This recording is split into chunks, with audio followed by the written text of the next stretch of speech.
Eu estou hoje aqui substituindo o Sérgio Fausto, que é o nosso diretor executivo, porque ele teve um problema familiar e infelizmente não poderá estar aqui conosco hoje.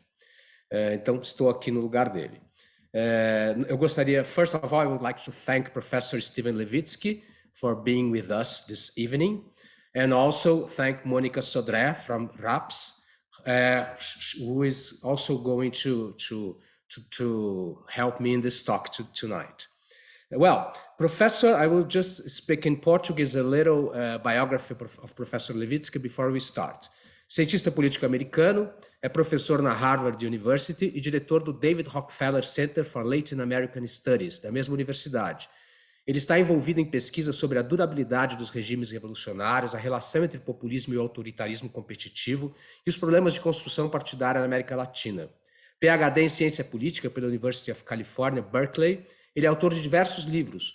Um dos mais recentes, acho que o mais recente, é How Democracies Die, What History Reveals About Our Future, em coautoria com Daniel Ziblatt, que é um best-seller nos Estados Unidos e no mundo inteiro, foi publicado em 25 idiomas. Atualmente, o professor Levitsky e o Ziblatt estão trabalhando em um novo livro sobre a ascensão e a reação contra a democracia multirracial nos Estados Unidos. Antes de passar, we will have 1 hour and a half, so Professor Levitsky will talk for about 30 minutes. Then Monica and myself, we are going to make some questions, and we have 30 minutes in the end for the public questions. Of course, com certeza nós não conseguiremos fazer todas as perguntas, mas nós faremos o melhor possível. Okay. So, please, I would like to ask Monica Sodré to speak a little bit before we start. Obrigada, Otávio. Boa tarde a todos e a todas. Sejam bem-vindos ao nosso encontro de hoje. Eu sou Mônica Sodré, cientista política, diretora executiva da Rede de Ação Política pela Sustentabilidade, a RAPS, e parceira da Fundação Fernando Henrique Cardoso. Eu gostaria de agradecer a todos vocês que nos assistem pela presença, pela audiência. Gostaria de agradecer também à Fundação pela parceria e agradecer especialmente ao professor Levitsky, que vai gentilmente nos doar 1h30 do seu tempo para que a gente possa discutir sobre a saúde global da democracia. O evento de hoje, a reunião de hoje, ela é fundamental para a gente e ela nos traz como parceiros por conta de uma razão. Não é segredo para ninguém que a gente tem passado por uma recessão democrática no mundo e, obviamente, nós estamos particularmente preocupados com o estado da saúde da democracia no Brasil, porque teremos eleições em breve e a gente tem visto a nossa democracia liberal ser submetida a constante estresse. As duas organizações se juntam novamente numa parceria de longa data, porque são duas organizações que, cada uma a seu modo, estão preocupadas com a defesa das instituições, dos princípios e dos valores da democracia. A RAPS é uma organização apartidária, sem fins lucrativos, e que há 10 anos prepara lideranças tanto para disputar a eleição, quanto apoia a tomada de decisão de pessoas eleitas. O senhor professor hoje fala para uma audiência grande e bastante qualificada, composta por acadêmicos, por cientistas políticos e sociais, por pessoas da sociedade civil e também para muitas dessas lideranças políticas ligadas à RAPS, eleitas como deputados federais, senadores, vereadores e prefeitos que estão aqui acompanhando o debate com a gente. Eu agradeço muito pela sua generosidade, desejo uma ótima sessão para todos nós e lembro ao público que vocês podem mandar questões durante todo o bate-papo. A gente vai fazendo a curadoria aqui, não precisam esperar o momento da sessão de perguntas para enviar. Obrigada mais uma vez à Fundação pela parceria. Eu devolvo a você, Otávio, a palavra. Obrigado, Mônica. Antes de passar a palavra para o professor Levitsky, eu gostaria de fazer uma pequena propaganda que a Fundação Fernando Henrique Cardoso tem uma publicação que se chama Journal of Democracy em português, que está comemorando 10 anos. Então nós fizemos uma edição comemorativa com 8 artigos, 4 artigos inéditos escritos por autores brasileiros e 4 traduções do Journal of Democracy, que é uma publicação de Stanford. Tá muito bacana essa edição, é gratuita, pode ser baixada pela internet. O Journal of Democracy em português é uma publicação semestral no Brasil e eu convido todos vocês a assinarem e começarem a ler o Journal. Professor Levitsky, now it's your time. Thank you, Otávio. Thank you, Monica. And thanks to the foundation for this invitation. It's really an honor to be here.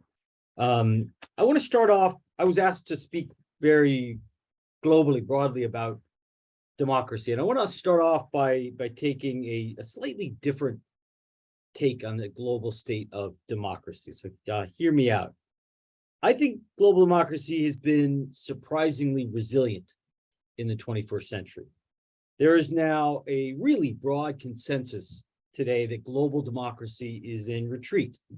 The well-known NGO Freedom House tells us that we've entered a period of global democratic recession and authoritarian resurgence. According to Freedom House, the world has experienced 16 consecutive years of democratic decline. Another leading democracy index, Varieties of Democracy, says we're in a period of global autocratization. That's a difficult word. In English, I don't know about Portuguese. And VDEM just published a report entitled Democracy at Dusk. So very dark. But take a look at the actual numbers. Where do things stand? Where does the world stand after 16 consecutive years of democratic decline? According to VDEM's index, there were 93 democracies in the world 16 years ago. Today, there are 89 democracies in the world. That's a decline of 4 democracies.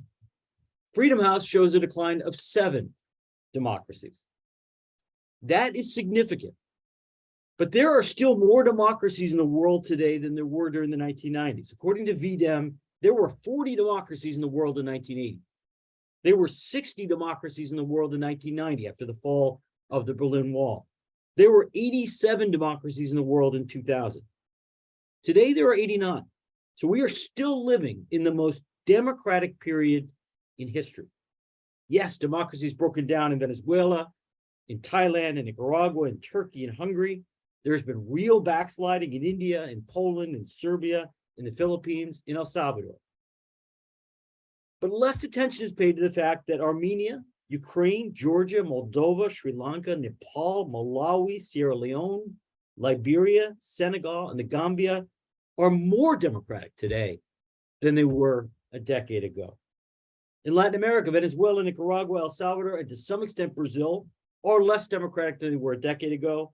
But Ecuador, Bolivia, Honduras, Colombia, and the Dominican Republic are more democratic than they were a decade ago.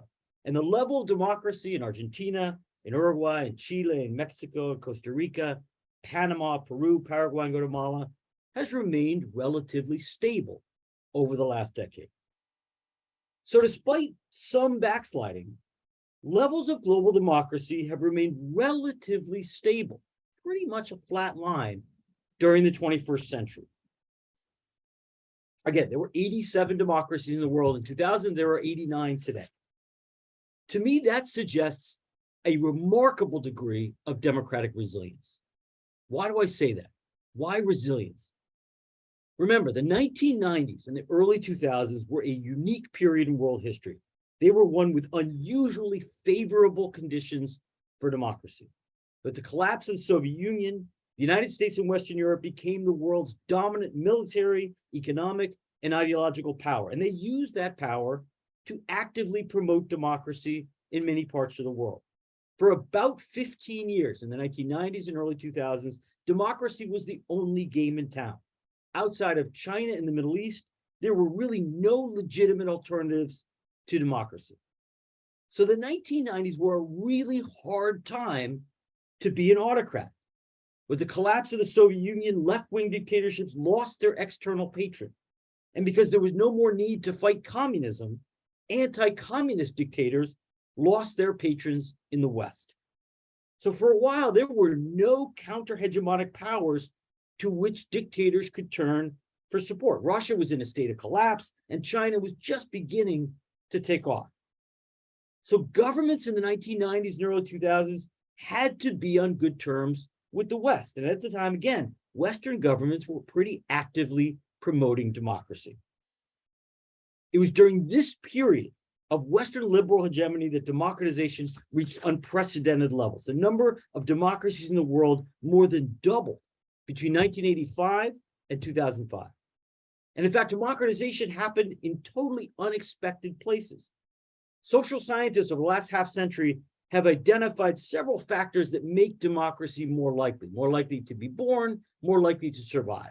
Industrialization, economic growth, a big middle class, a robust civil society, a dispersion of resources in society, low levels of inequality, a functioning state. But in the 1990s, democracy emerged in countries that had none of those conditions. Countries like Albania, Mongolia, El Salvador, Nicaragua, Benin, Mali. That's not because our theories were wrong. It's because the international environment was so favorable to democracy that it overwhelmed the effects of things like wealth, class structure, civil society, and economic performance. Now, over the last 15 years or so, global conditions have changed. The rise of China, together with Russia's resurgence as an aggressive anti-liberal power, has altered the geopolitical balance of power, putting an end to that period of Western liberal hegemony. So autocrats across the globe now have external patrons again. At the same time, a series of events has eroded the power, the prestige, the self-confidence of the liberal West. The Iraq War, the 2008-2009 financial crisis, Brexit, Trump. So the days when the United States and Europe were the world's dominant military, economic, and ideological power, those days are over. And as a result, liberal Western-style democracy is no longer the only game in town. Aspiring autocrats across the world no longer fear international isolation because they can turn to China, to Russia, to other powers. Western powers have also stopped promoting democracy abroad. The Trump administration reverted back to the old US strategy of embracing dictators, and the EU, which promoted democracy so successfully in Central Europe in the 1990s, did very little to defend democracy in Hungary, Poland, and Serbia. My point is that the international environment is far less favorable to democracy today than it was back in the 1990s. The global balance of power has shifted against the West, and Western democratizing pressure has largely disappeared. Those changes have pretty dramatically expanded autocrats' room for maneuver. It is simply a lot easier to be a dictator today than it was 30, 35 years ago.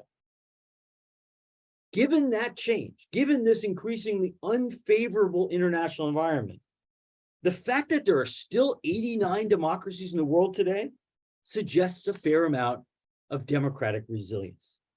And I think three factors help to explain that resilience. First of all, the liberal West may be down, but it is not out.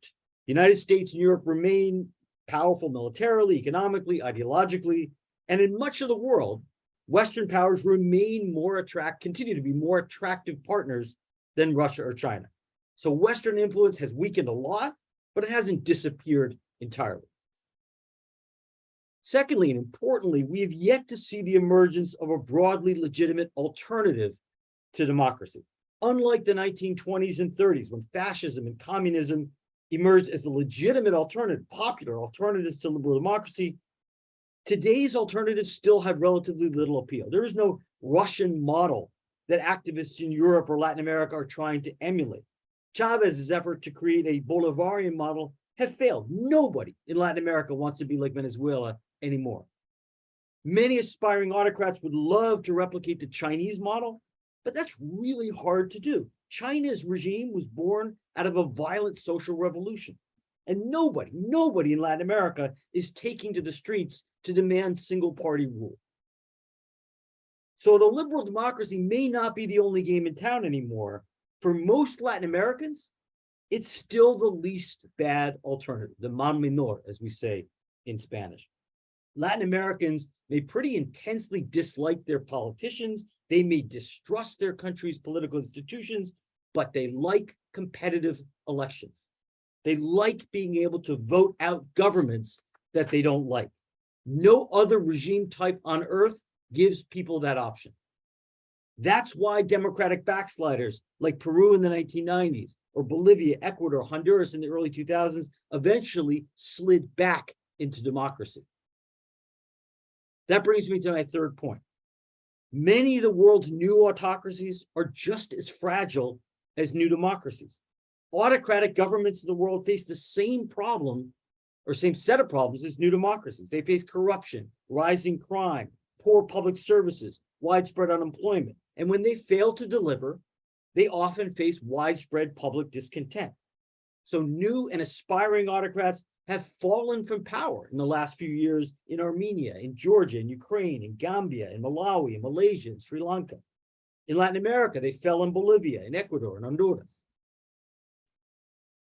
So competitive elections continue to persist and remain pretty robust in Latin America. That's the end of the optimistic part of the talk.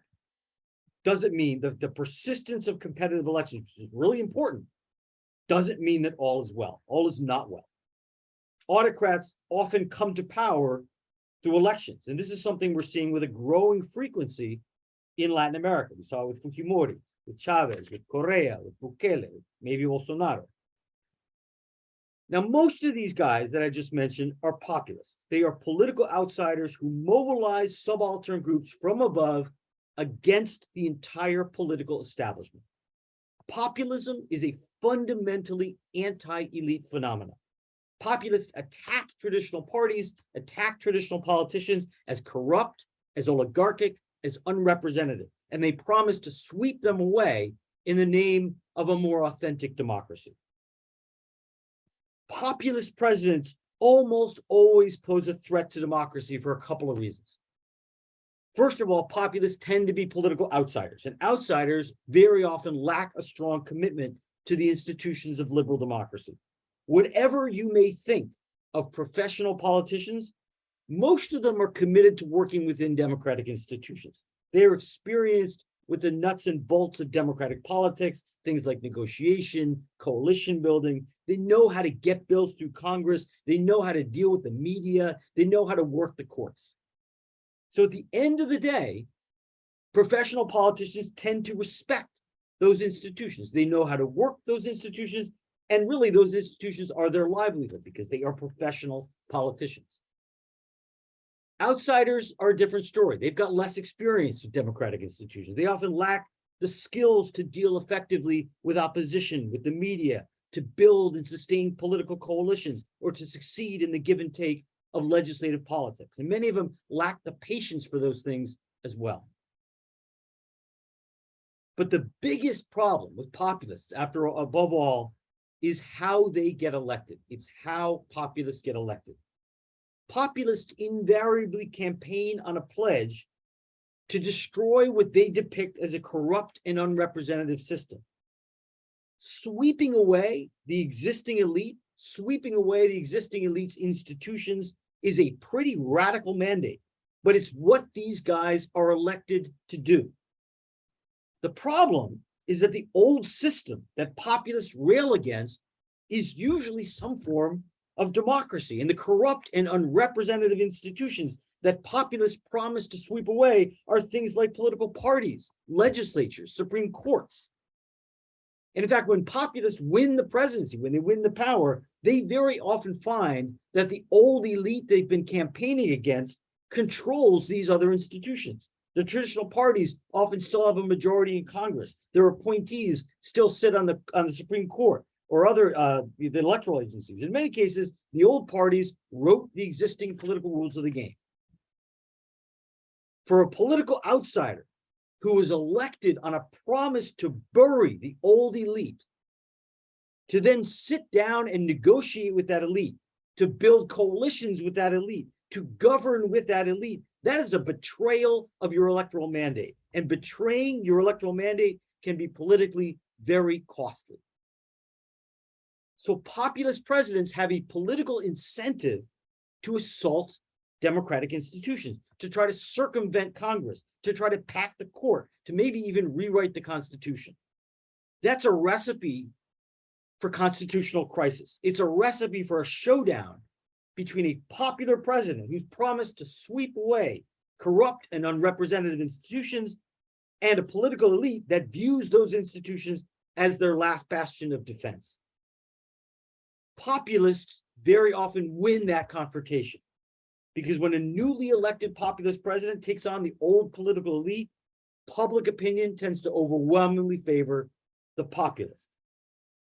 And when populist presidents prevail in those conflicts with the old political elite, they can usually concentrate a lot of power. They can close Congress and elect a new one with a pro-government majority. They can pack the courts and pack the electoral authorities. They can rewrite the Constitution to concentrate power and weaken their opponents. We saw this back in Perón's time in 1940s in Argentina. We saw it in Peru under Fujimori. We saw it in Venezuela under Chavez. We saw it in Ecuador under Correa. We're seeing it today in El Salvador under Bukele. Populism is not the only way that democracies die, but it is becoming the leading cause of death, especially in the Americas. Now, populism is obviously not a new thing in Latin America, but it is becoming more prevalent. Think about the elections just in the last few years in Latin America. In just about every election in Latin America in the last 4 years, at least one, if not both, of the major contenders might be labeled an anti-system outsider. Start with Brazil with Bolsonaro in 2018, El Salvador with Bukele, Mexico with AMLO, Chile with both Boric and Cast, Peru with Castillo, Costa Rica with Rodrigo Chavez, Colombia recently with Petro and Hernandez in the second round. Argentina next year, we may see the rise of Milei. Now, not all these guys I just mentioned are full-blown populists. Not all of them are going to assault democracy, but the pattern is pretty clear. Outsiders are beating insiders today in Latin America, and most of those outsiders are winning with an anti-establishment discourse. If history is any guide, we are likely to see more democratic crises as a result of that. So the question is, why are so many populist outsiders getting elected? There is a supply side and a demand side answer to that question. The vast majority of observers focus on the demand side. They ask why Latin American voters are increasingly turning to anti-system candidates. It's an important question. Public discontent in Latin America has a bunch of causes. One of them is social inequality. For voters to back a populist outsider who promises to destroy the entire elite, there has to be a hell of a gap between the elite and everyday citizens. But the most important driver of public discontent in Latin America, I want to suggest anyway, is state weakness. If you want to understand why Latin American voters get so angry at politicians, angry enough to throw them out in favor of a clown or a priest or a general or a total unknown, you have to look at state capacity. And by state capacity, I mean the state's ability or inability to carry out basic tasks, collect taxes, build roads and schools, implement social programs, provide public security. When states are weak, it is almost impossible for governments to govern well, no matter how honest they are, no matter how well-intentioned they are, no matter how well-trained they are. Where states cannot tax, where they can't get bureaucrats to do what they want them to do, where they can't systematically enforce the rule of law, even the best-intentioned governments will not be able to deliver the goods. They won't be able to pave roads, to maintain schools and hospitals, to control corruption, to provide basic security to their citizens. And when governments consistently fail to deliver the goods, public discontent inevitably rises. Governments come to be widely perceived as indifferent, as incompetent, as corrupt. And when that perception persists over time, from one government to the next government to a third government, citizens start to conclude that all the political parties are the same, that all politicians are corrupt or no good, and that nobody in the political class represents them. It is those citizens who are most likely to vote for political outsiders who promise to throw everybody out. Now, if you add to that the end of the commodities boom, add to that the pandemic, add to that the rise in violent crime, you can understand why so many Latin Americans are voting against the status quo. But with the exception of COVID, none of that stuff is new in Latin America. Weak states and public discontent, social inequality are endemic to much of the region. I want to suggest that what's really new in Latin America is not so much the demand for populism, it's the supply. It's the supply side of populism. It is simply much easier to be a populist today than it was 40 or 50 years ago. And the reason is, I want to suggest, that political establishments are weakening across the globe. What the hell do I mean by that? By political establishment, I mean the network of individuals and organizations that control the resources that politicians need to get elected. And for the sake of simplicity, I'm going to focus on three types of establishment organization, three types of establishment actor. One of them is political parties. Parties are important to politicians because they nominate candidates for public office. Where parties are strong, where parties dominate, their control over the candidate selection process allows them to serve as political gatekeepers, filtering out anti-system outsiders. So parties is one. Second type of establishment organization is major interest groups, business associations, labor unions. Interest groups are a major source of finance and other campaign resources. Candidates everywhere need resources. They need money. They need activists, people to put up flyers and posters. Historically, business and labor in many democracies have provided the bulk of those resources. Third type of establishment actor is major media outlets, particularly major TV networks and newspapers. Access to the media is obviously critical, essential to candidates' ability to reach voters. Without access to the media, most political parties, most candidates cannot achieve the name recognition necessary to win elections. You've got to be able to get your name out to voters. Now, the establishment is not a monolithic actor. I'm not Noam Chomsky. Political parties, nobody's laughing. Political parties, interest groups, media outlets do not constitute, they're not a monolithic block with a single set of interests. There is always pluralism, there is always competition within the establishment. But collectively, establishments do tend to impose certain parameters on politics, both in terms of political style and in terms of policy substance. So there are certain norms that govern how politicians are supposed to behave, how they dress, what they say, how they treat one another, how they treat the media. There are also policy positions when the establishment is strong that are considered beyond the pale, and politicians who exceed those boundaries, who violate certain behavioral norms, who push certain extremist policies, they get shunned by the establishment. They become pariahs. That means that party leaders will not nominate them. It means that leading business associations, unions, and other interest groups will not contribute to their campaigns. It means that the mainstream media will not cover them, or their coverage will be systematically negative. Now, if you go back 50 years, that mattered a lot.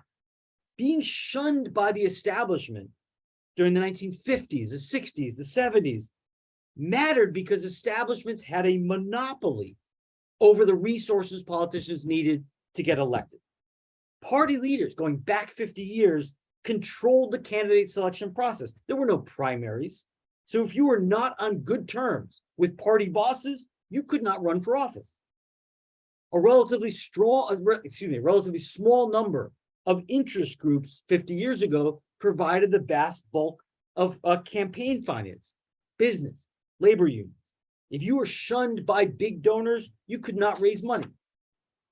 Finally, of course, 50 years ago, a small number of major media outlets dominated the media scene. There were 2 or 3 major TV networks, a handful of influential newspapers. If the New York Times, the BBC, or Global decided that you were unfit for office, you were shut out, you were done.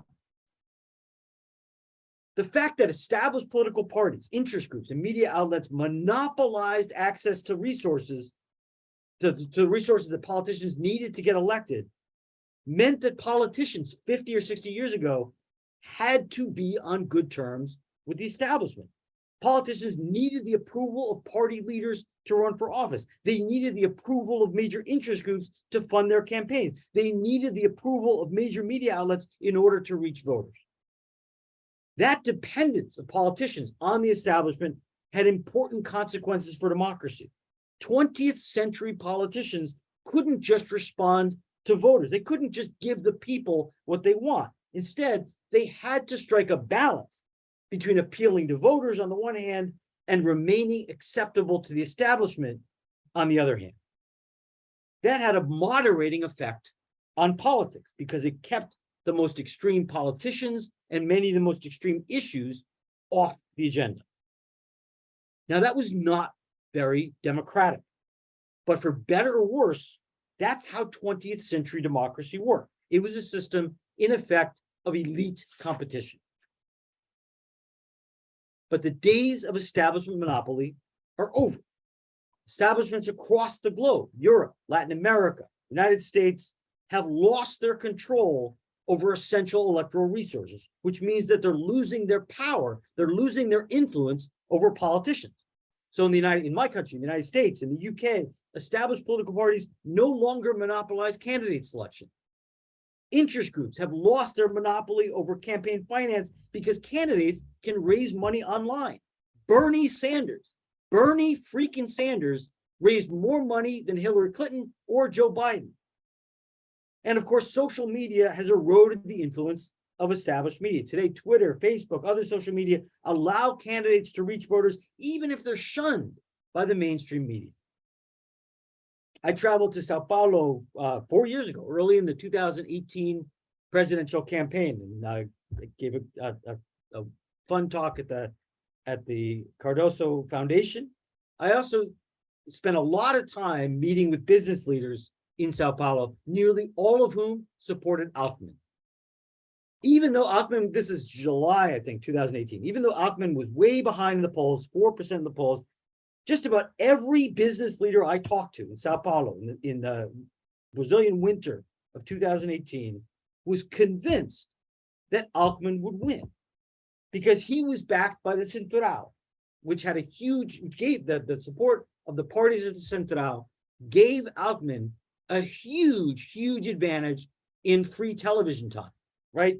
Every night, Alckmin had an hour or something of free TV time, and Bolsonaro had 6 or 7 seconds each day. Nobody I talked to in 2018, and these were pretty smart individuals, nobody I talked to mentioned YouTube or WhatsApp. But that's what Bolsonaro used to bypass television networks and obviously win. Point is that politicians today do not need the establishment. They can raise money online. They can reach voters via Twitter and Facebook. They can hijack political parties through primaries like Trump, or they can just create their own parties like Fujimori, Correa, Bukele, and many others. Now, for politicians, this is liberating. They can now respond directly to voters without worrying what the establishment thinks. They can violate established norms. They can build a reputation as a maverick or an outsider who's no longer beholden to the elite and is willing to tell it like it is. They can say and do things that were previously off limits. Think about Trump. Think about Bolsonaro. In fact, candidates today can openly campaign against the establishment, which is actually a very good way to win votes.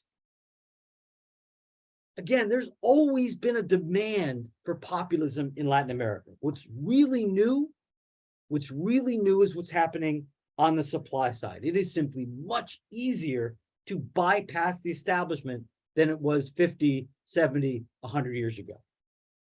When Perón beat the Argentine establishment in 1946, it took a miracle. It took the kind of mass mobilization that you only see once in a century. When Bukele beat the Salvadoran establishment in 2018, was not that hard. He just mobilized 2 million people on Facebook and Twitter. Pedro Castillo had the entire Peruvian establishment against him. And I mean entire establishment, business, media, political elite, all of Lima was lined up against him. Castillo had no party organization. He had no money. To be honest, he had no talent. And yet he still won.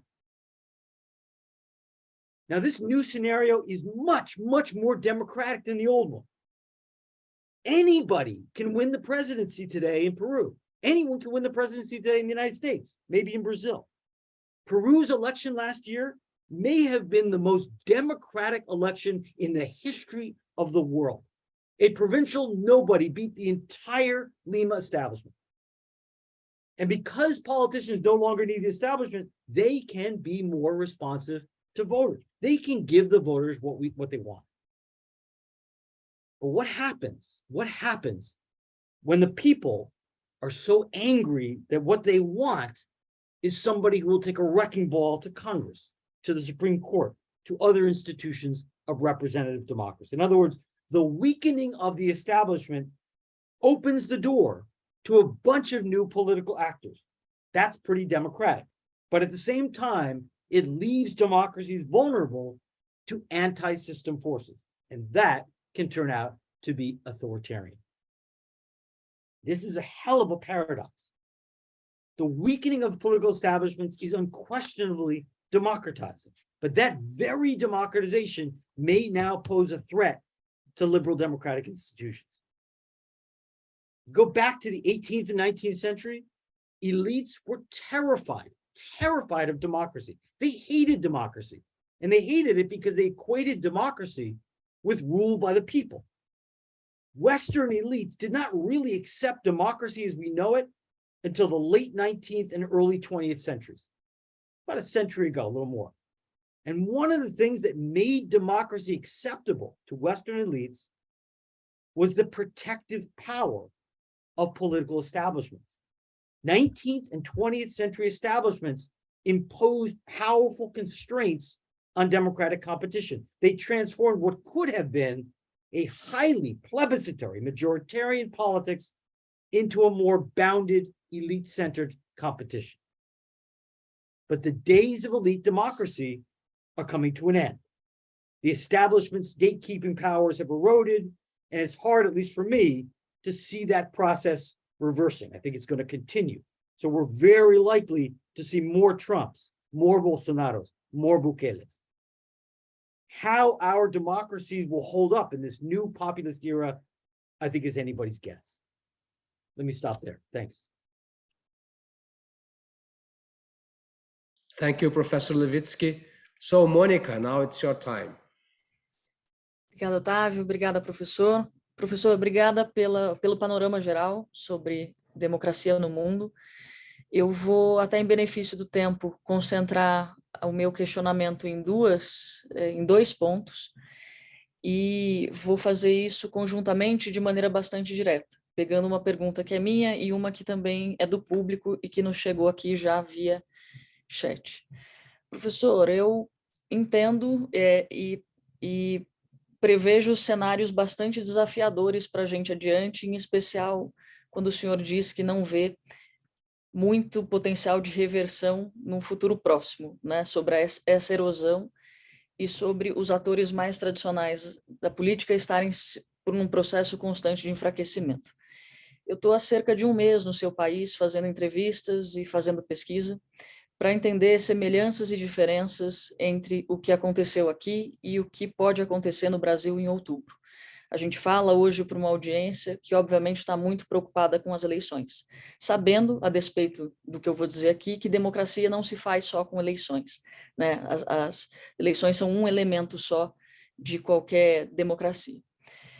A minha avaliação é que algo foi feito no 6 de janeiro, e esse episódio de invasão do Capitólio ele é bastante simbólico para a gente na América Latina, e que os americanos foram capazes de colocar algum nível de contenção naquela loucura que a gente assistiu, né? E eu estou aqui justamente no momento em que o Congresso americano tem participado, tem tocado um comitê para ouvir diferentes atores sobre o que aconteceu. Então nós tivemos ali, me parece, uma Suprema Corte resistindo, os militares, as Forças Armadas, me desculpem, não embarcando nas contestações do presidente. Nós tivemos um vice-presidente dizendo que não tinha como reverter os resultados eleitorais. Nós tivemos pessoas nos estados dizendo que não tinham como conseguir votos para o presidente.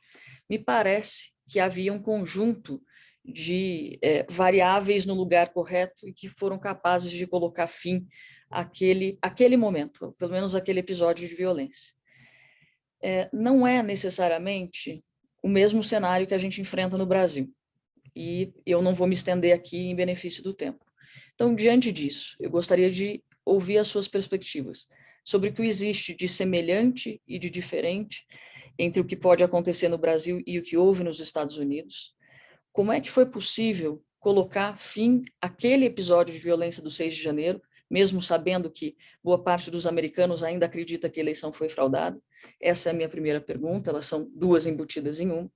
E a segunda pergunta, que aí eu misturo um componente do Fábio Cabral com a Roberta Grabert, que nos assistem, tem a ver com um elemento que o senhor mencionou no início da sua apresentação, que é a desigualdade. Nós temos hoje no Brasil um dos países mais desiguais do mundo. Nós temos uma situação, por conta da pandemia, mas não só por isso, de extrema insegurança alimentar. 1 em cada 2 brasileiros hoje encontra-se em insegurança alimentar. Esse é um elemento da nossa desigualdade, mas ele não é o único. E nós também não estamos enxergando de maneira muito próxima, no futuro próximo, condições de reverter esse cenário na velocidade que a gente gostaria. Diante disso, e de uma desigualdade que cresce no Brasil e cresce no mundo, como é que a gente defende democracia para a maioria das pessoas hoje, para quem democracia não significou maior qualidade de vida para o maior número de pessoas por mais tempo? São essas as minhas duas questões, eu devolvo ao senhor e, na sequência, o Otávio retoma a argumentação com as perguntas do público. Muito obrigada.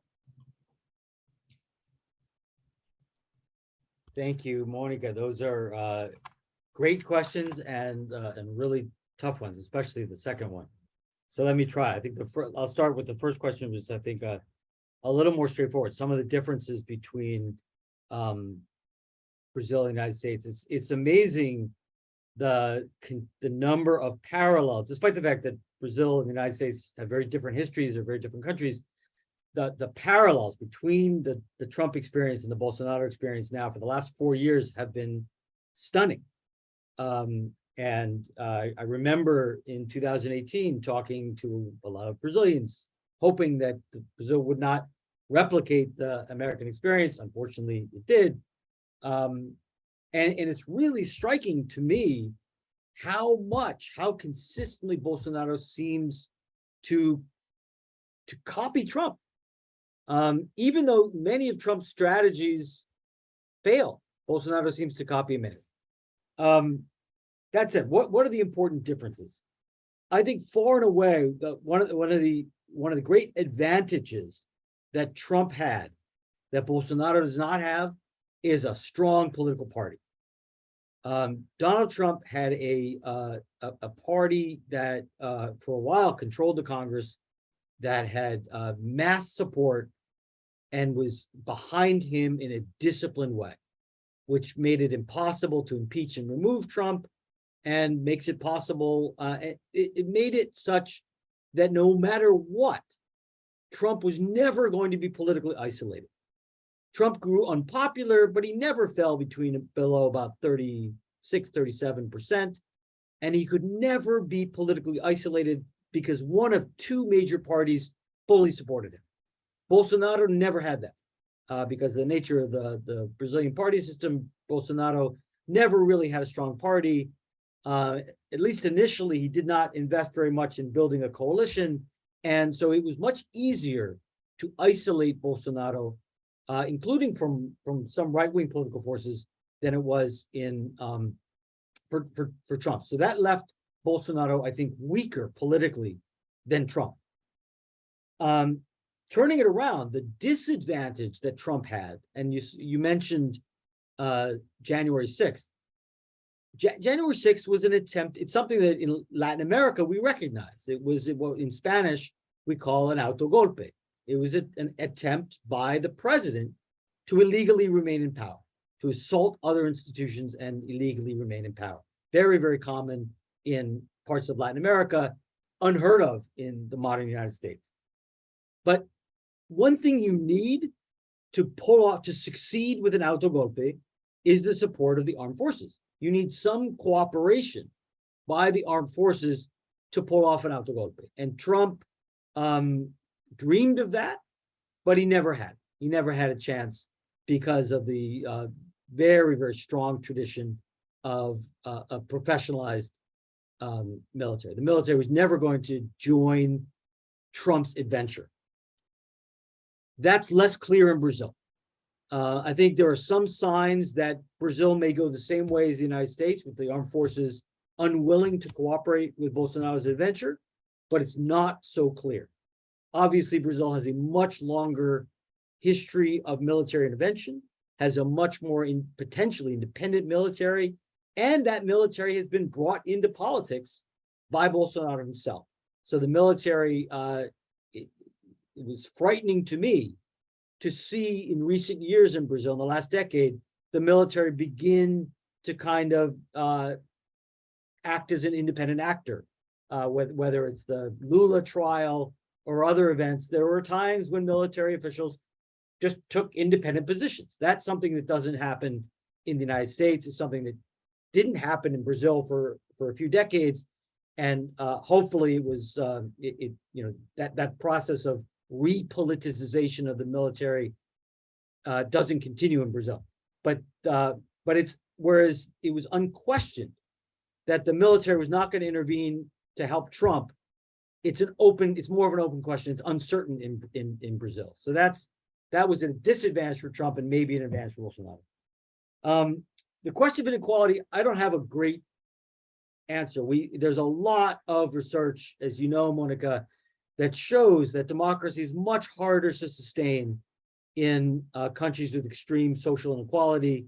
That's been one of the great plagues of Latin American democracies throughout history. There's a difficult paradox right now, though, and you see this in both Brazil and the United States, particularly when you have, let's call them right-wing populist authoritarians. The kind of coalition that must be built, that must be made to stop an authoritarian force in the United States is a coalition that ranges from the left all the way to sectors of the Democratic right. The only way that we can stop Trump from coming back to power is a coalition that includes part of the Republican Party, that includes the private sector, that includes a lot of the center right. If we build and sustain that coalition, and you see that coalition to some degree with this January 6th committee that you mentioned, if we sustain that coalition, we can stop Trump. But it's not a coalition that can agree on redistribution. It's not a coalition where there's unanimity in support for eroding inequality. The same problem will face Brazil. The only way that we can be sure that Lula defeats Bolsonaro is a broad coalition that includes the center-right, that includes parts of the private sector. I have always been advocating for a broad coalition that Lula needs to build an alliance that extends all the way to the Tucanos, all the way to the center-right in Brazil, in order to ensure that Bolsonaro not only doesn't win, but can't disrupt the election. Lula needs an overwhelming victory to assure that there's not a crisis, that there's not something like happened in the United States. But again, that requires a coalition that extends to the private sector and sectors that are not interested in redistribution. So the kind of coalition that it takes to defend democracy in both Brazil and the United States today is not a coalition that's particularly favorable to redistribution. And I think I don't have a big enough brain to get out of that paradox. Thank you, Professor Levitsky. I would like to explore a little bit more this idea of a great coalition. So, do you see Lula, who is leading the opinion polls, as a unifying leadership in Brazil? How could he overcome past misgivings? And could we look at the history to talk about some cases of large and unlikely coalitions that were formed in the face of threats to democracy and were successful in the past and more recently? It doesn't always work. It's really hard to do, particularly before. I mean, there's a before and after when it comes to the collapse of democracy. After democracy dies, after Franco comes to power in Spain, after Pinochet comes to power in Chile, after the 1964 coup in Brazil, it's possible to get the entire socio-political elite to sort of unite or form a broad democratic coalition. Took a while in Chile, took a while in Brazil, but eventually you can form that coalition. But before democracy dies, when democracy is in crisis, but it's not yet dead, it's very hard to get politicians to sacrifice. Building a broad coalition, a real, not a fake coalition, but a real coalition that really includes elements, say, of the left and the right, requires sacrifice. The left has to give up redistribution for now. The right has to embrace the part of the left for now. That's hard. Nobody wants to do that. You have to give up a quarter of power. You have to give up on some of your programmatic goals in order to defend democracy. And before democracy has died, when it's uncertain, politicians usually will cling to their political interests. They will not be willing to take the risk or make the sacrifice if they don't know for sure that democracy is going to break down. And so there aren't that many coalitions that come together before democracies die to save it. There are more coalitions that oppose authoritarians and that help to usher in democratization than there are defenders of democratization. In the case of Lula, I think I've always said, it's not really up to us to decide if Lula is the best person to be the centerpiece of the coalition. Lula was always going to be that person. The polls, Brazilians told us that. The polls always made it clear that that if the opposition was going to unify around a candidate, it had to be Lula. As we would say in Spanish, and I know I'm creating problems for the interpreters, but as we would say in Spanish, es lo que hay. It is what it is. That Lula is the vehicle. Now Lula has some advantages. He is a very good politician. He's an experienced politician. His government was actually pretty successful. There was real corruption, to be sure, but my economic elite friends that I made in Sao Paulo in 2018, they lived perfectly well under Lula. They had no great problem in the two Lula presidencies. So the right knows that it can live with Lula. Is he the ideal person? No. I mean, he's at the end of his career. At best, he can be a transitional figure. The PT never, unfortunately, did a full, again, I slip into Spanish, autocrítica, never did a true self-criticism of its horrendous, the end of its horrendous government. And the PT, not necessarily Lula, but the PT still has left-leaning instincts that will make this coalition more difficult. Inability to break with Maduro government in Venezuela, the difficulty of even denouncing Putin in Russia. So there are weaknesses in Lula as well, but it's really not a matter of he's the best person. It's not for us to decide. Brazilian voters decided that a long time ago. Great. I will make another question, bringing some ideas from the public, and then I will pass the word to Monica. So one of the things that you talked today that really was new for me is the idea that we have a paradox. In a sense, the last elections we have seen were very democratic in Peru and in other places, and in the other hand, the winners were anti-systemic, and they will probably erode democracy, or maybe they will erode democracy. So how can we go on and reinvent democracy? And then there are two questions of the public that is more or less in this direction. It is not precisely at the moment when democracy seems to be more fragile that through a collective conscience we will have an improvement in the democratic process. And another one here. In order to strengthen the democratic regime, is it necessary to make structural political changes? What do you suggest? So I always say, if I had the answers to these these are very good questions, but they're very hard questions. And if I had the answer to these questions, I would have a much better paying job than I have right now. These are really tough. Political scientists are pretty conservative, especially scholars of democracy like me. We tend to be very conservative in the sense that we are very attached to what are really 19th century institutions. Liberal democracy, as we know it, is a 19th century institution. The political parties, most political scientists like me, we love political parties. We say, you know, we look at a country like Peru where parties have collapsed and we think it's a disaster. You should have strong political parties like in Uruguay or like Chile had until recently.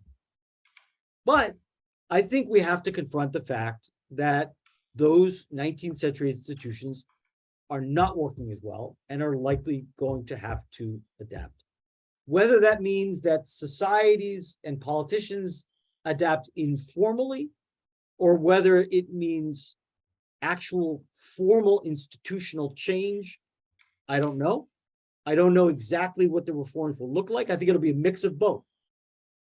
And again, I'm much better at looking back at the world in the past and explaining it than I am at looking forward and predicting anything. Whenever I predict anything, I'm wrong. So don't take me very seriously. But I think two directions we may be going. I think Peru and Israel are the future of party politics. I think we, as much as political scientists would love to go back to, you know, Germany in the 1970s with solid mass institutionalized bureaucratic parties, that's not going to happen. I think we're heading to a world where, and Brazil's very familiar with this, we're heading to a world in which party systems get recreated at every election, and where parties are short-lived, where they're pretty personalistic, and where to govern, politicians are going to have to build kind of messy, fluid, multi-party coalitions. I think that the days of the old solid parties are probably over. So we're going, as societies, we're going to have to get used to that. Rather than outsiders getting elected being sort of a crisis or an emergency, we're going to have to get used to it being the norm. The other thing I think very clearly, Monica mentioned very correctly, that elections are only part of democracy. I think we're going to have to find other ways of giving voice to citizens. Brazil has experimented with, at the local level, with participatory democratic institutions with, you know, mixed results. I think one area where we may see more innovation, and here Uruguay is the leader, not Brazil, is direct democratic institutions, the use of referenda to decide certain issues. But one way or another, the representative institutions of the 19th and 20th century where sort of political party leaders make all the decisions, get elected every 4 years and then make all the decisions, that voters are just no longer satisfied with that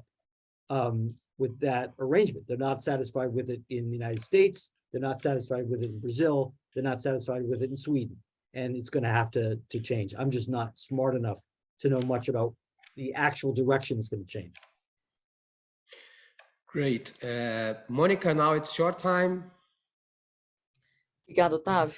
Professor, eu vou misturar algumas perguntas aqui do público, tá? Eu vou começar com uma que se repetiu e que vem da Maria Carmen, vem da Flávia e vem da Ana Cláudia. E a pergunta é basicamente sobre os anos recentes e as influências das plataformas, das mídias digitais sociais, né? Então, como é que as redes sociais e o fenômeno da desinformação e das fake news, sabendo que essas duas coisas são elementos distintos, né? Têm naturezas distintas, como é que elas mudam o ambiente democrático? Como é que a gente combate esses desafios? E qual é o papel da mídia tradicional e do judiciário nesses casos? Essa é uma pergunta. E a segunda, que é a da Ana Júlia, retoma um elemento da sua resposta anterior, uma passagem anterior da sua explicação sobre a questão de desigualdade. A pergunta dela é a seguinte: o senhor e o Daniel, né, seu coautor no livro Como as Democracias Morrem, estão trabalhando num segundo livro sobre a ascensão e reação contra a democracia multirracial nos Estados Unidos. O Otávio falou disso, inclusive, na apresentação.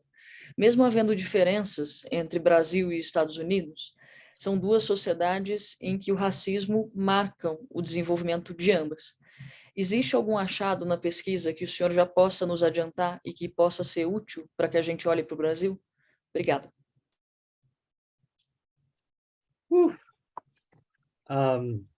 Again, terrific and really difficult questions.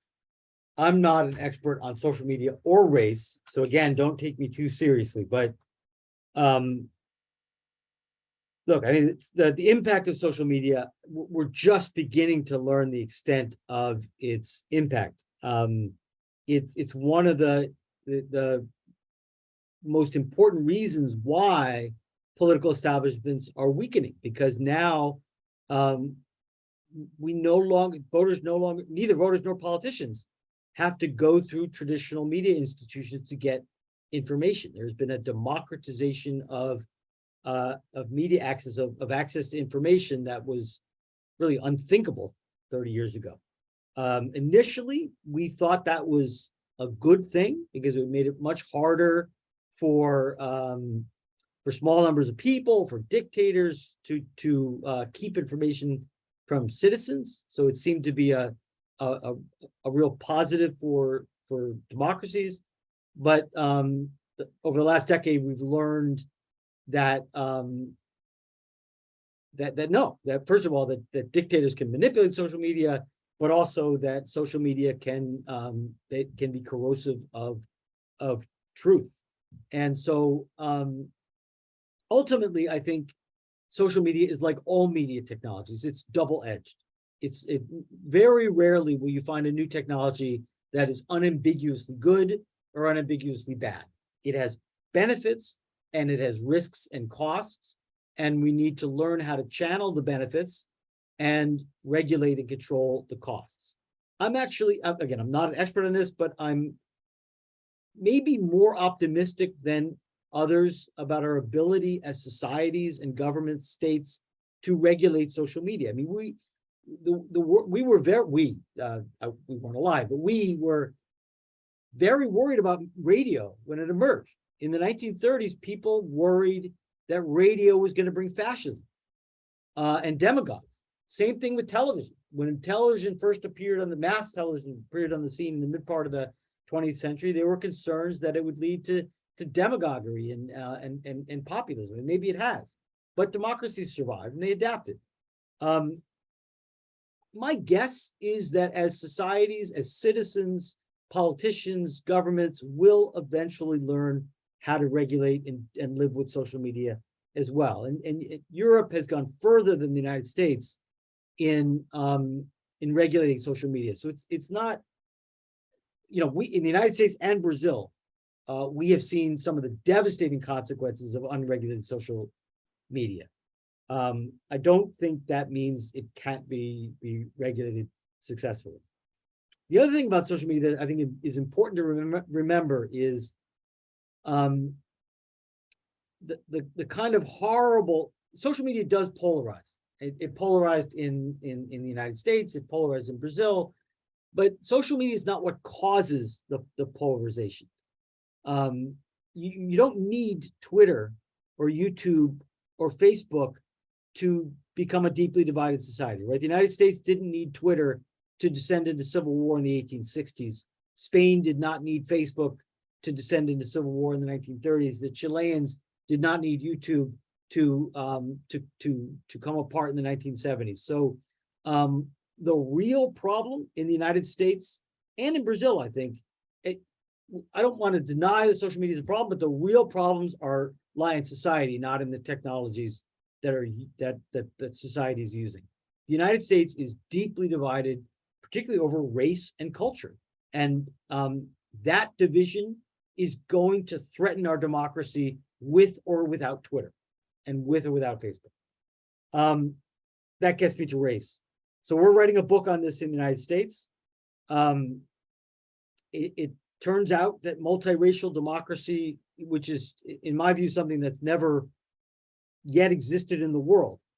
Multiracial democracy meaning a democracy in which basic democratic rights, the right to vote, basic civil liberties, are enjoyed equally by members of all ethnic groups.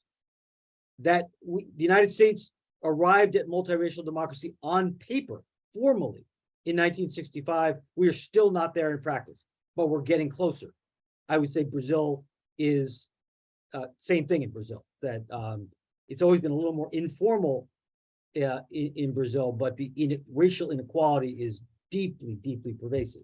So Brazil also faces this challenge of multiracial democracy. And it's not, there's a parallel in the United States and Brazil, in that the reaction, the authoritarian reaction that we see today is primarily driven by the arrival of multiracial democracy. The white Christian population that founded the United States and that dominated every hierarchy, economic, social, cultural, political, in the United States for 200 years, now sees its numerical majority threatened and sees its status in society threatened. And that has radicalized the Republican Party's white Christian base. It is the arrival, the transition to multiracial democracy that led to this authoritarian reaction that we're seeing today. The end result is still unknown. We do not know for sure whether multiracial democracy will survive and succeed in the United States. I think there's a good chance. I'm pretty optimistic, in part because the youngest generation in the United States, which is the most diverse, is the most racially tolerant group we have in the United States. People younger than me are the ones who are most committed to the basic pillars of multiracial democracy. They're most tolerant of diversity, and they're most committed to racial equality. So I think we stand a chance to succeed. That would make, I think, the United States the first real multiracial democracy. You could argue maybe South Africa beat us to it. But I think it potentially could make the United States a model for countries like Brazil, like Indonesia, like India, that are big, diverse, unequal countries. I don't know enough about race in Brazil, which is very different than the United States, to say what getting to multiracial democracy would look like in Brazil. But Brazil has also moved in the direction of greater multiracial democracy. It is a much, much more, at least in terms of rights, a much more democratic place than it was in the 1980s. And in part, not entirely, but in part, the rise of Bolsonarismo, like Trumpism in the United States, is a reaction to things like affirmative action, things like giving unprecedented rights to domestic workers. The efforts by the PT government to address, at least to some degree, racial inequality has generated a reaction in Brazil just like in the United States. Professor Levitsky, we have a question here from Isabella Teixeira, who was a Brazilian environment minister, and she brings two new elements for our conversation. The first one, you just spoke about it, is the role of the youth. So, and the second one is the global environment crisis. So, here is her question: how essential is the survival or resilience of democratic regimes for the engagement and political inclusion of young people? And how does democracy help or not to face the global environmental and social problems that today mobilize young people, behaviors, and the media? Whew. Questions are getting harder and harder.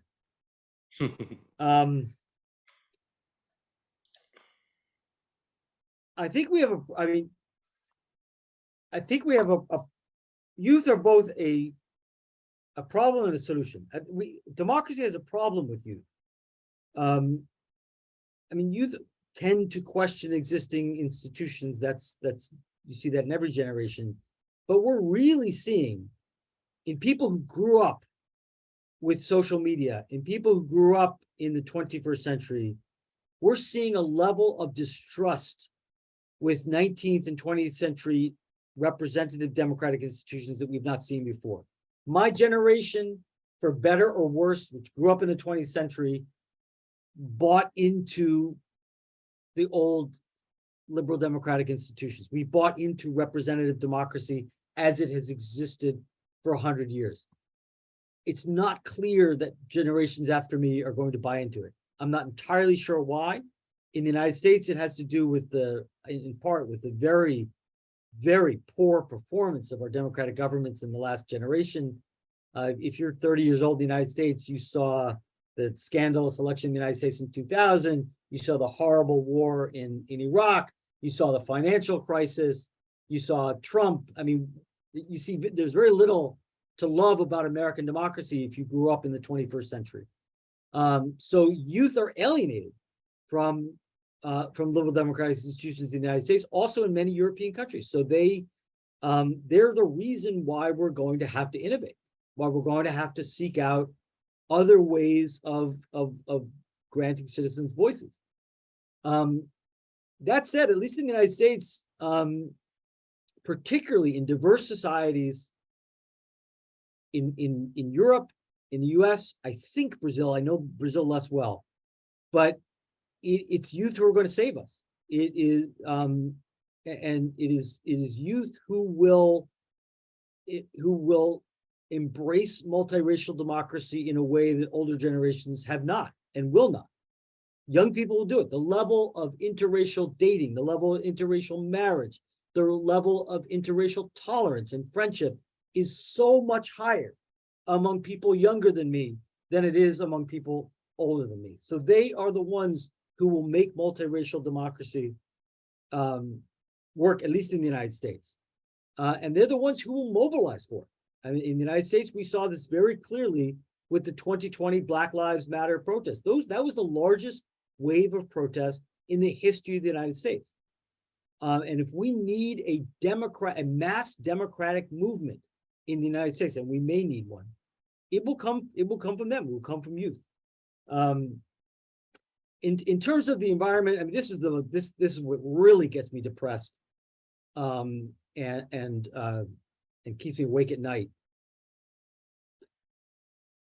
Dysfunctional democracies like the United States, where we can't, for the last 10 years, we've not been able to get anything done because our democracy is totally dysfunctional.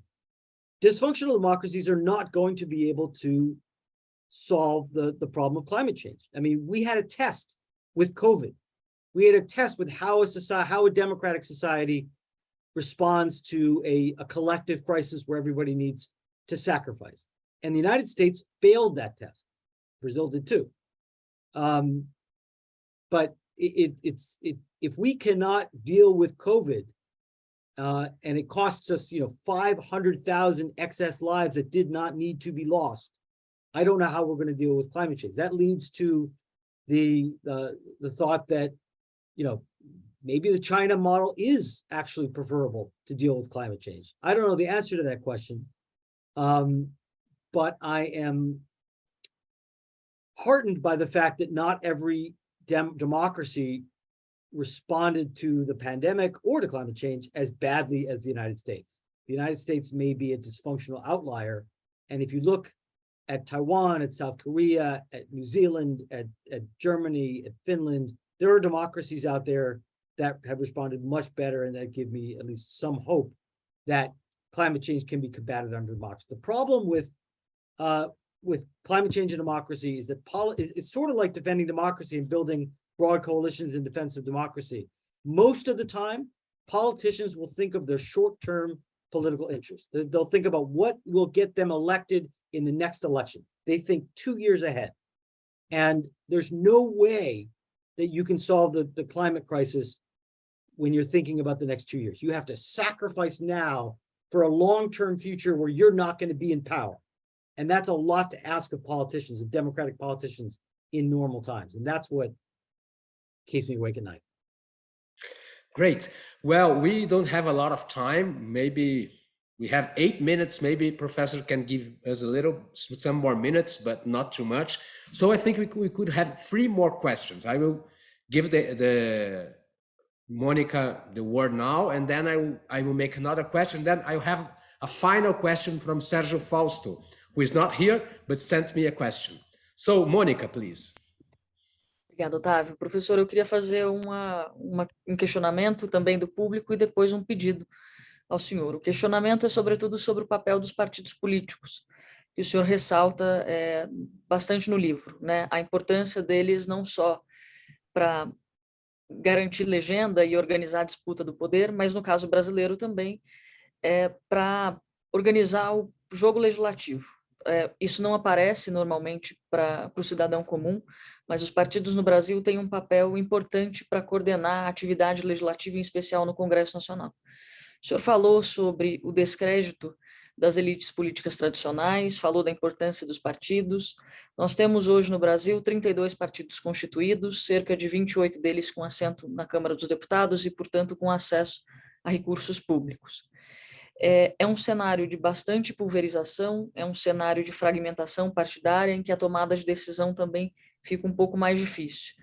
A pergunta da Roberta e de outras pessoas aqui no nosso chat é basicamente como é que o senhor vê o elemento partido político nesse novo desenho de democracia para o futuro, né, diante dos desafios que a gente mencionou.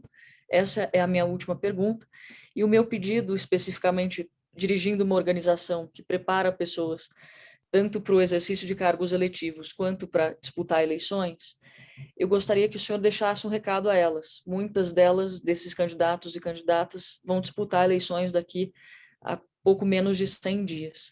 Eu gostaria, por favor, que o senhor deixasse uma mensagem a cada um deles. Muito obrigada, obrigada mais uma vez pela gentileza de estar conosco. I'm sorry, the message is for political candidates who are going into... Isso, exatamente, que estão nos assistindo. Muitas dessas pessoas estão nos assistindo.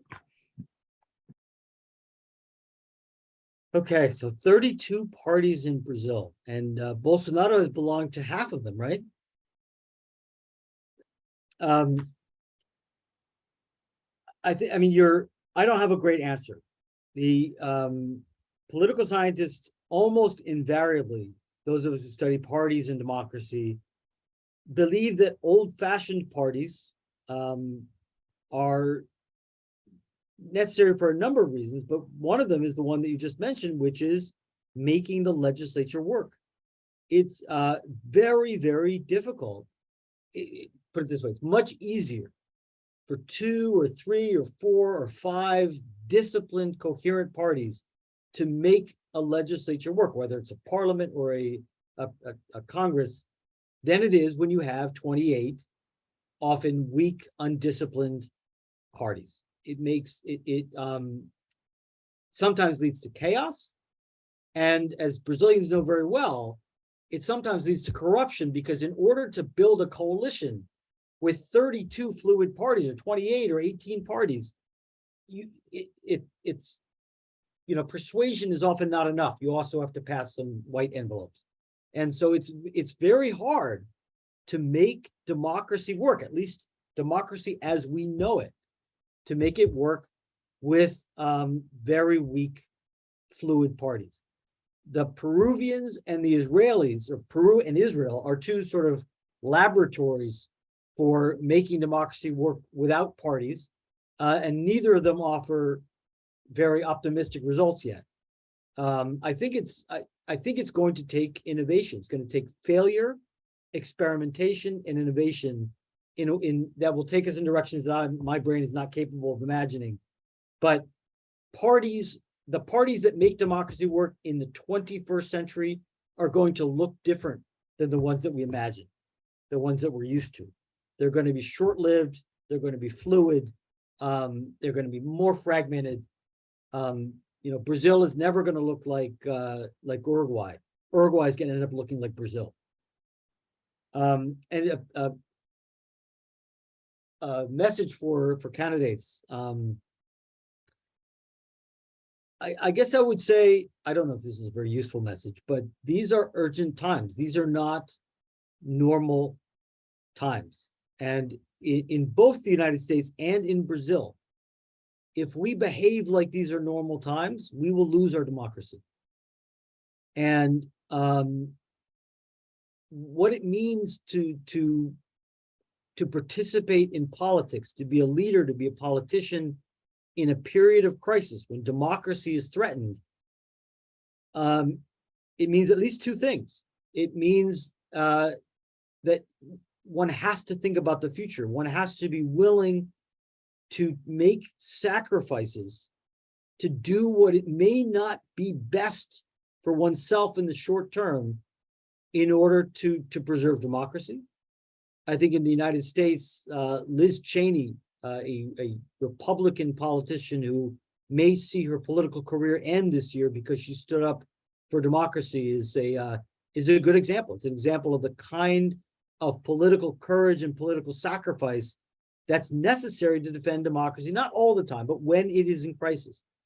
The other thing that candidates, I think, must take into account is just how much faith has been lost in democratic institutions, just how much Brazilians and American citizens now distrust politicians, how much they distrust democratic institutions. The legitimacy of our political elites, of our politicians, of our democratic politicians is hanging by a thread.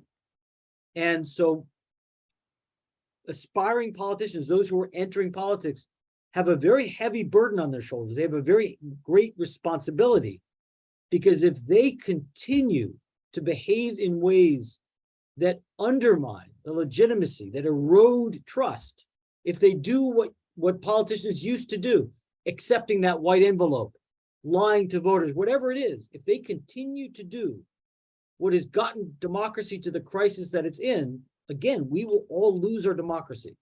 So they have to rise higher.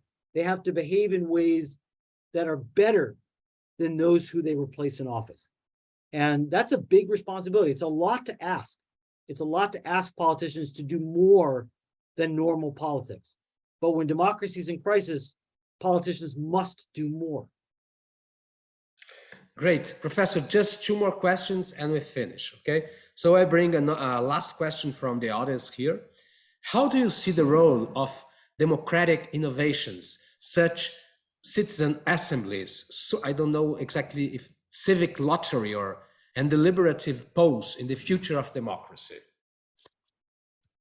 I'm not going to give a satisfying answer because I don't know. One, we don't have a lot of experimentation outside of some very small countries and regions. So we don't know very well what impact it would have.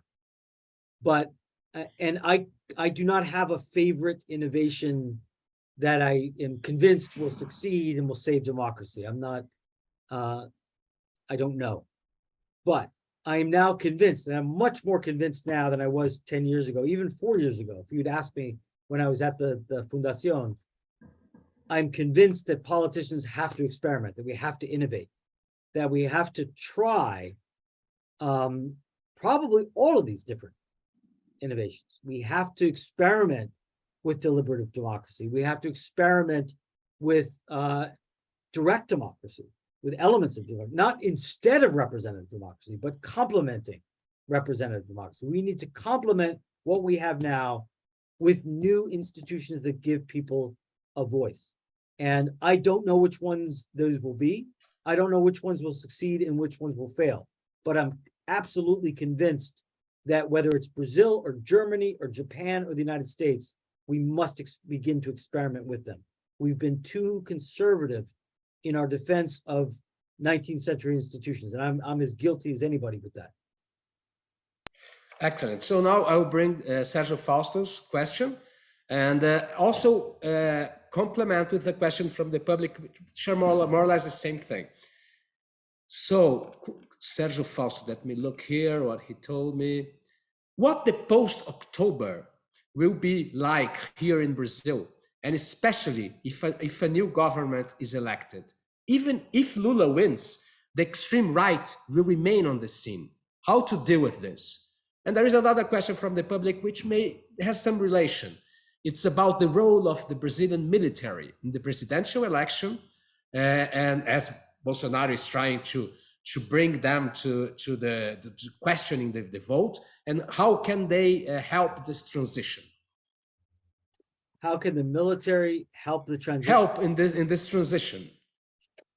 Okay, well, the post-October is very speculative. It's still very far away. There are a number of steps that have to occur before we get to a post-October. But I don't mean to be too pessimistic here, but I think we have to be very realistic. And we're seeing, I mean, you can watch the United States. The United States, in some sense, had a best case scenario. We removed, through elections, we removed an authoritarian president from power. That's really, really important.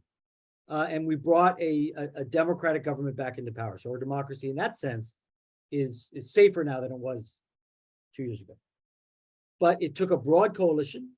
It took an older transitional figure, and